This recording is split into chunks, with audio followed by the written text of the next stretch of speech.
What is up, Eric motherfucking Ace? Happy holidays, man. 2020 has finally come to an end. Yeah, What a man. year it has been. Happy holidays, man. Happy holidays to you and your family. I know Likewise. I know you're not celebrating Christmas tomorrow, but it's still a good time to be with your family. Yeah, And well, we celebrated Hanukkah a couple of weeks ago, so yeah, I we know got our holiday season in. it's kind of fucked up that we made a post for Christmas and not Hanukkah, our own holiday, right? A little bit, a little bit. Okay, Happy so holidays to everyone though, whatever you're celebrating. happy Thanks for holidays, man. tuning in every week to listen to our show. Hopefully 2021 will bring some more great content. Yeah. So thank you guys for all the support. I know we're just getting started, and it's gonna be a fun 2021 if we're not hit by another fucking virus. But yeah, let's get into our. So me and Eric, we have made. We gave out awards this year for. You want to tell them the categories, Eric? Sure, yeah. So we had our very first annual Inside the Clinch MMA Awards. Gang. So we're gonna try to keep these categories consistent every year, and we try to base this off of the yearly performances and how the different fighters come off depending on the categories. So first we had Fight of the Year, then we went on to Male and Female Fighter of the Year, Male and Female Knockout of the Year, Male and Female Submission of the Year, Breakthrough Fighter of the Year, and finally Personality of the Year. Yeah, just to keep something in mind, it's been an unconventional year, so it was a little more challenging this year, I would say, to pick the awards. But I think Eric and I did a pretty good job. I think they're accurate for the most part from the sample size that we were given. So let's start it off. What are we starting off with, Eric? Sure, yeah. So the first award we gave out was Fighter of the Year. We gave that to Zhang Wei Li versus Joanna Jędrzejczyk. That was a phenomenal fight. There were rumors that there was going to be a rematch, although I haven't heard anything since. But I'm hoping they have a rematch in 2021, and I'm definitely looking forward to that fight. Yeah, so Wei Li Zhang versus Jacek was a fucking insane fight. That hematoma on Joanna's face after the fight just It's says it crazy. all. I thought that was going to explode any second. Like it was insane. Yeah, and the crazy thing about it is this was a fight right before Corona hit us. It was on March 7th, to be exact. And Weili Zhang got the job done. She won via split decision. And it was a freaking crazy, crazy fight. There was like many, I mean, there were no pauses in the fight. There was like consistent action, consistent punching, kicking, and it was just fucking insane. I remember watching that with some of my friends from school, and it was just I was in awe. Yeah, it was a back and forth fight. Like you said, the pace was ridiculous for 5 rounds. They were going at it. They weren't slowing down one bit. It was a war. It was a beautiful fight. And like I said, if they're having a rematch anytime soon, I definitely wanna watch it. Yeah, and that fight was actually on the same card with Yoel Romero and Israel Adesanya, if you remember. And that fight was a snoozer. So thank you to Joanna Jędrzejczyk and Weili Zhang for saving the night. They truly did, man. It was a phenomenal, phenomenal fight. Yeah. Um. Who would you So who would you give it to if it wasn't for them? there's a few different contenders we had I had for this category. There was a lot of great fights. I think the Holloway Volkanovski fights. I think those were amazing fights as well. I think they were definitely fight of the year contender. I thought the Hooker Poirier fight, for example, Yeah, was great as well. That was another great match. I think that this list can be pretty long if we sit and just appreciate every single fight in the year. But I think that those three stand it out the most to me. How about yeah, you? yeah. So I agree with you with the Dustin Poirier and Dan Hooker fight. That fight was insane. And also a fight that recently happened with David Figueredo and Brandon Moreno. A fight that we didn't expect to be so violent and crazy, but Brandon Yeah, Moreno put on a freaking show. And I would say I would put that fight maybe in third place right after the Hooker and Poirier fight. What do you think? yeah. No arguments there. I mean, it was like I said, there's a lot of great fights this year. A lot of them stood out, and like you said, it has been a crazy year. So to get these kind of fights together in such a crazy year it's just been great. Yeah, Dana White came on to social media basically praising himself for. Hey man, I just want to say before we continue, thank you Dana White for paving the way back for sports in 2020. The whole world shut down. Dana White didn't want to take no for an answer. He found a way to keep the show on. He got his fighters paid. He got them fights. He gave us something to watch, some sports in our crazy lives right now. So thank you Dana for keeping 2020 on. Yeah, just a little side note. So I was listening to another podcast. I'm not gonna say the name right now because I don't really wanna talk shit about them right now. But it was the first time I was listening to this MMA podcast, and the host started talking shit about Dana White, and I immediately was like, fuck this podcast." But Yeah, yeah, no, thank you, Dana White, for making it happen, man. It was a sad time, and he made it a lot better. yeah, he paved the way back for sports for sure. Yeah. Okay, so let's move on to the next category. All right. So next we had male fighter of the year. We gave that to Kevin Holland. He had 5 wins over 7 months, which is pretty crazy. So the most fights in 2020, and that was only over 7 months span.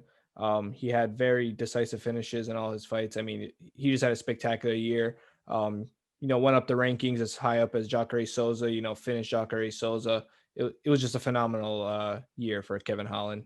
Yeah, as you said, Kevin Holland had wins, and most of them were pretty dominant. There was one fight he had with Darren Stewart, which he won via split decision. But aside from that, it was just a straight road for him. Yep. And I don't see how we could give this to anybody else. He had the most fights this year, and he was just the most dominant. And there were pretty notable names. He fought Anthony Hernandez. He fought Joaquin Buckley, the guy that had that viral knockout. He Yep. fought Darren Stewart, as I mentioned, Jacare Souza, the legend, and Charles Ontiveros. And 4 out of those 5 fights, he won via either TKO or KO. So I don't see anybody else winning this award besides him. Yeah, no, he was great. Definitely give this to Kevin Holland this year. Hoping to see more of him in 2021. Who did you give second and third place to? I don't know if I would say second, third place, but Figueiredo is definitely another contender in there as well. I also had Hamzat in there. Hamzat, Hamzat. he's a Hamzat. stud. Yeah, Yeah, of course. Hamzat Chimaev. What about Um, what about Khabib? How many fights did he have this year? Was it just one? One, yeah, with Justin Gaethje. Yeah, yeah. I gave it to Figueredo, as you said. He went 3-0-1, which because he missed weight, right? He missed that. Yeah, that's right. Yeah, so he went 3-0-1, and also Israel Adesanya, I guess, but he only had 2 fights this year. One of So which was, like you said, a snoozer. yeah, yeah. So Kevin Holland, congratulations on the win. It's um, it's a prestigious award, man. It's a pretty prestigious award. So congratulations to Kevin Holland. All right, so the next category, female fighter of the year. We Yep, we gave that to Kayla Harrison this year. Yeah, Kayla Harrison. I know a lot of people are gonna criticize this award because Kayla Harrison is not in the UFC.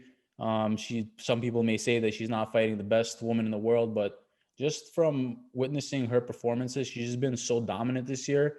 Um, I I just wanted to give it to her, and I feel like you felt the same way about it. Yeah, I mean, she didn't fight, as actively as some of the other fighters did throughout this year, but her performance just was brutal. Complete dominant performance over a MMA veteran. So I mean, she's growing. I'm glad to see her growing. Some other contenders, Amanda Nunez wasn't very active this year, so it's hard to have her in the category. Shevchenko did have 2 fights, but there wasn't as much activity, and Shevchenko's fights, they weren't the same fights. Like, for example, 2019 Shevchenko, Yeah, hands down, would have gotten this award. You know what I mean? But this yeah. year, her fights are Several just been several different. awards, I would say. Yeah, for sure. Yeah, but Kayla Harrison, she put on a spectacular show both times, and also Kayla Harrison has been liking all our pictures on Instagram, so we had to do it. Also, I would have thrown Wei Li Zhang in there as well into the conversation. Like we said, her fight with Joanna was just amazing, and Wei Li has been growing. She's learning English, to communicate more with the American fans. Like, she's trying to grow her brand. She's, you know, she's also blown up, and she's a champ, and looks like a dominant champ. So probably there to stay. So yeah. Yeah, does she have any? Do you know if she has any fights booked or no? I'm not aware at the moment. Like I said, I think there were talks about the rematch. I'm not sure. I haven't heard anything about that in a while though. Yeah, but this cat, or also we missed out Amanda Rebus. She Amanda had Rebus was in the conversation as well. That's right. We were discussing her as well. she had a pretty good year at Fight Island. Got pretty close with Dana White at her time there, so she was another nominee. But I feel like Kayla Harrison did enough to win the award. So congratulations to Kayla Harrison, the former two-time Olympic judo gold medalist. Hell yeah. All right, so moving on, we have the male knockout of the year.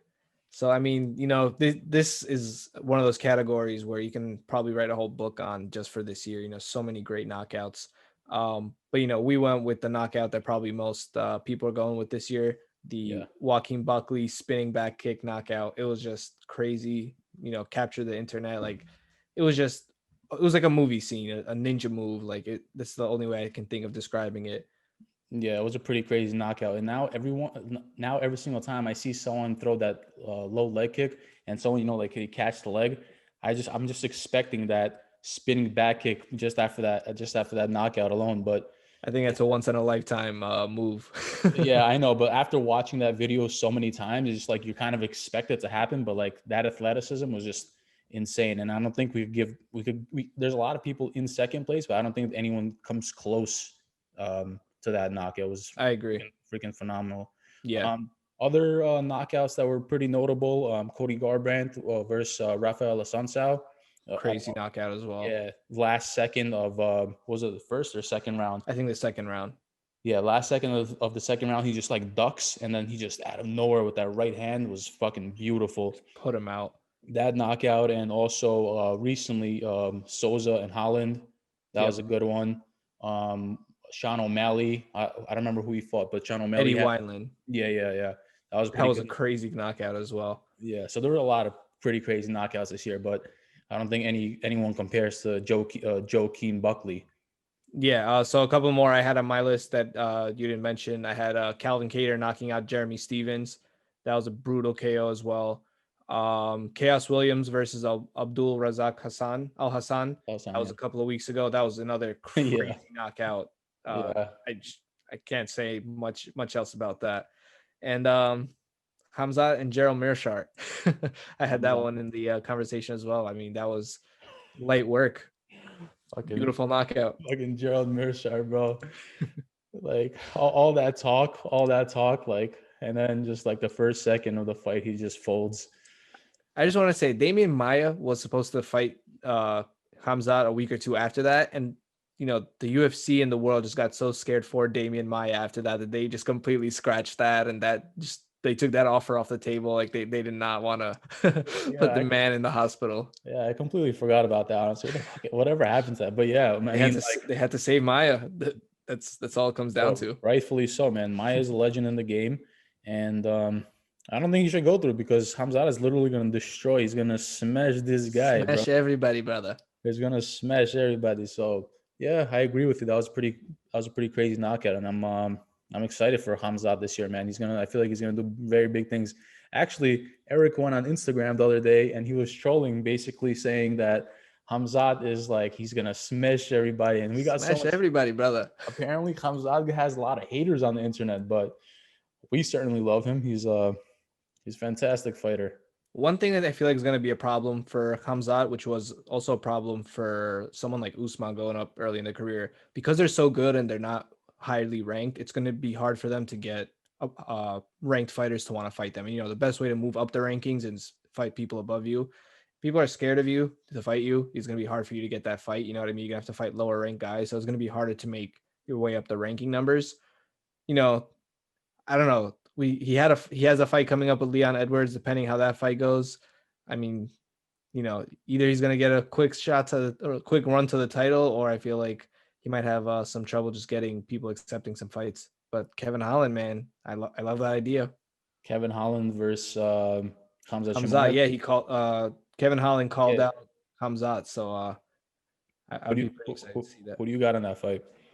I got my boy Hamzat. Come on, brother.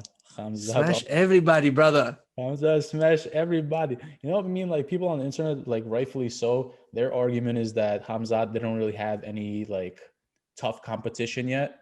But still, Okay, so just tell me this: if you all the competition down here doesn't want to fight you, that's the next guy up and the next guy up, and until like, where do you get a fight? If it goes all the way up to the number 3 guy that wants to fight you, then I mean that's the fight you got to make. You like no one else wants to fight the guy. It's not listen his fault. from what he was given, he just like blew the expectations. He like did like went above and beyond like what anyone expected. And people were saying that like Dana White is sucking him off and like all this bullshit. But like, dude, the guy's a stud, and Dana sees that, and that's a new star for him. So obviously Dana White sees something special in him, and I believe he's a very special fighter, and we're gonna see a lot from him, man. Yeah, for sure. Okay, next category, female KO of the year. Yeah, so I gave that to Megan Anderson. She had there weren't too many knockouts in the female category. Unfortunately, we just don't see as many. But I think Megan Anderson had a pretty decisive win a couple of months ago. She had that the cross that went right through, put her opponent down, and that was all she wrote for that night. Yeah, you're referring to Megan Anderson versus Norma Dumont at Yeah, UFC Fight Night 169, I believe. yeah. Sorry, I forgot her name. Norma Dumont. I mean, yeah, as you said, there are not many fighters that we could have really chosen from. And Megan Anderson, I guess, honestly, I wasn't really impressed by that knockout. I'm going to be completely honest with you. But I mean, there was no one else to choose from. If this was 2019, I would have given it to the Bullet. Oh my god, Yeah, that head kick to versus Jessica I. I mean, that was like, crazy. that's a fucking nice knockout. But this knockout with Megan Anderson, with all due respect, it was a good knockout, but like putting it number one is kind of crazy to think, but we just literally had no one else to choose from. I would say runner up would probably be Jessica Andrade with her knockout Yeah, TKO, I should say. the slam, right? Oh, the slam too. I actually wasn't even thinking about that. Oh That may no, have been no, 2019. yeah, the slam was in 2019 versus Yeah, Rose. yeah. So I was talking about her and Caitlin Chukagian, where she broke her ribs. She gave that hook, broke Chukagian's ribs. She backed up. She couldn't really tolerate the pain, and Jessica Andrade saw the opportunity and just ran up and finished the fight from there. And I thought that was pretty great, not TKO. Yeah, definitely, that was a great TKO. Okay, next category, male submission of the year. So we gave that to Thiago Moises against Michael Johnson. He got him in a heel hook. It was very beautiful to watch him get it into place. He took his time. He didn't rush into it. He first secured the leg, then secured his positioning, and Michael Johnson couldn't get out of the position, and he had nothing to do but tap. Yeah, that was a beautiful submission. Very If strategic. very very strategic. But also, if we didn't give it to him, I would probably give it to a fight that happened recently with Du Bronx and Tony Ferguson. That was pretty insane too. Yeah, I mean it wasn't a finished submission, but holy shit, that was Yeah, yeah, quite an you're right. armbar.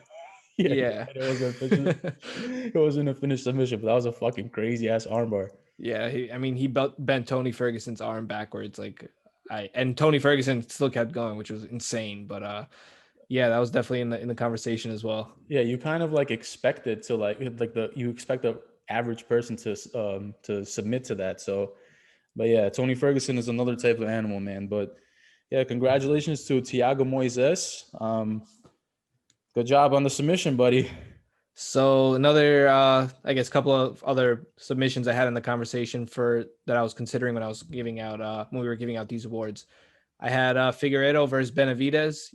Rear naked choke put him to sleep. Again, another super dominant performance by Figueiredo. And then I had also Khabib against Justin Gaethje with the triangle choke. I thought that was an excellent submission as well. Also very strategic, the way he set it up, the way he placed it. Dominant performance with a great submission finish. Yeah, both beautiful submissions, but I don't think they aren't really comparable to Thiago Moises. I feel like that was just technically Technically, yeah, it was really just just strategic and pulling, amazing. yeah, Yeah. yeah, pulling something off, something like that off in an MMA fight is just insane. So congratulations to Thiago Moises. Yep.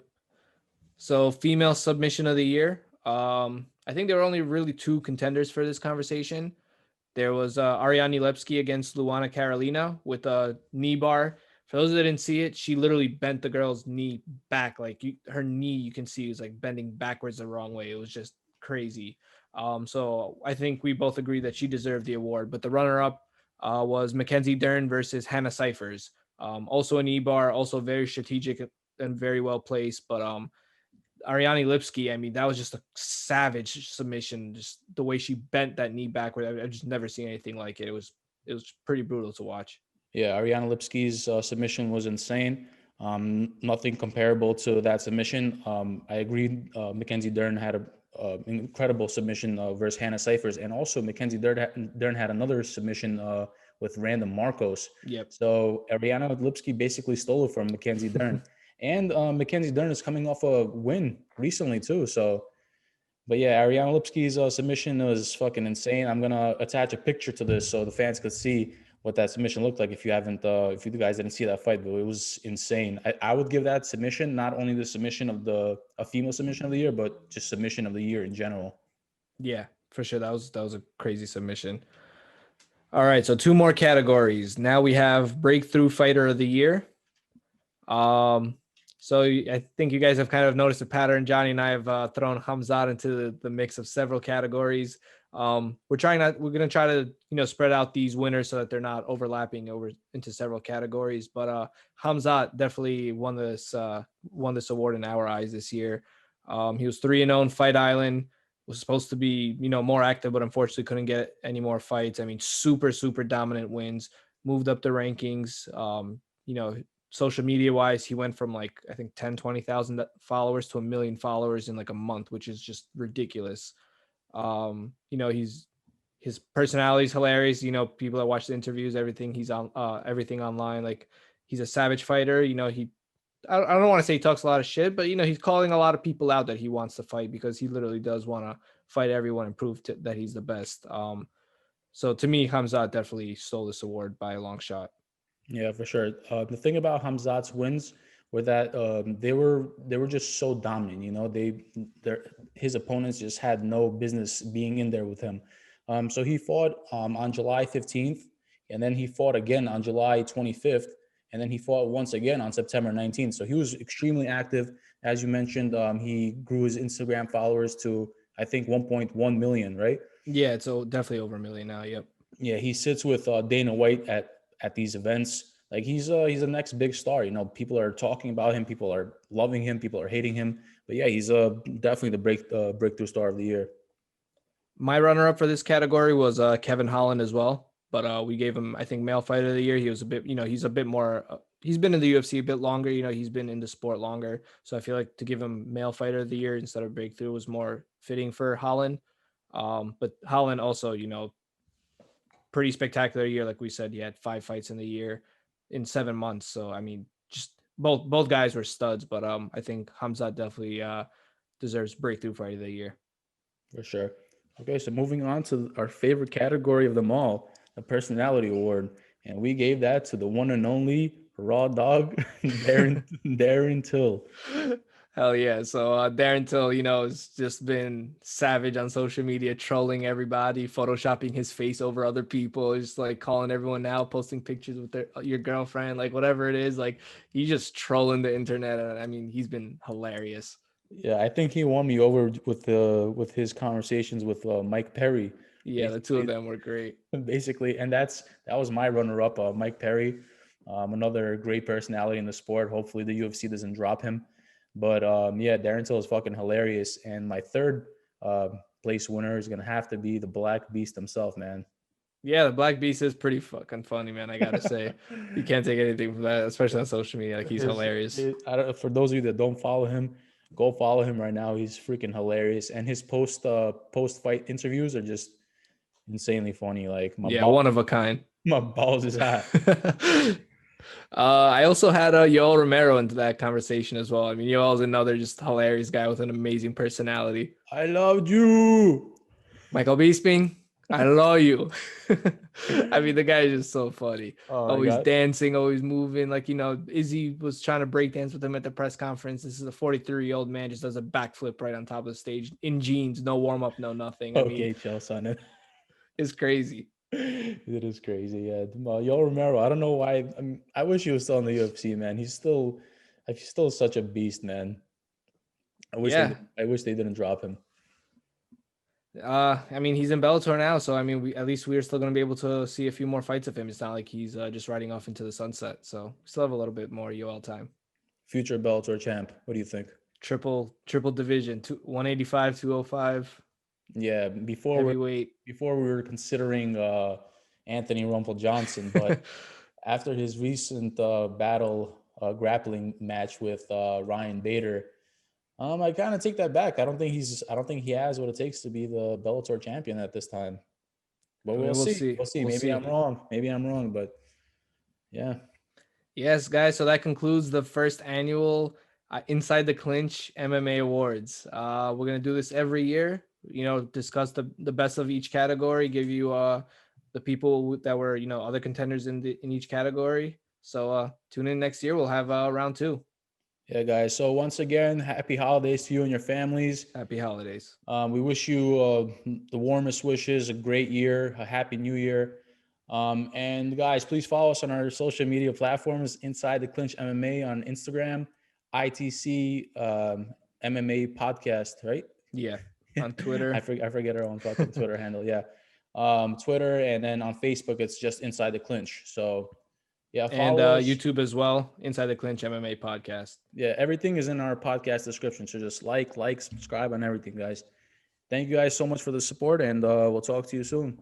Happy holidays, everybody.